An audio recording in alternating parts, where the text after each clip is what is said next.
नमस्ते सर। नमस्ते नमस्ते। और कैसे हो? पढ़ाई वढ़ाई हो रही है या नहीं? सर पढ़ाई हो तो रही है पर एक दिक्कत है। क्या दिक्कत है, बताओ मुझे। सर दिक्कत ये है कि स्कूल में डाउट पूछे कैसे, क्योंकि लिमिटेड टाइम होता है हमारे पास।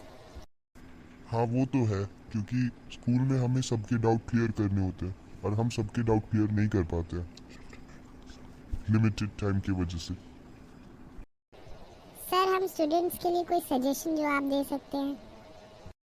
आजकल ऑनलाइन भी वैसे काफ़ी सारे प्लेटफॉर्म अवेलेबल है जिससे तुम नोट्स बना सकते हो और ऑनलाइन पढ़ सकते हो।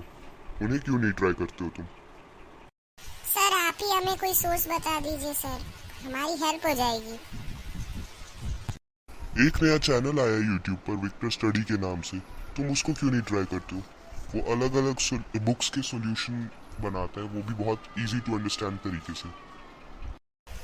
ओके सर, मैं डेफिनेटली विक्टर स्टडी चैनल को ट्राई करूँगा। Thank you sir. For maths and science solution, subscribe to Victor Study.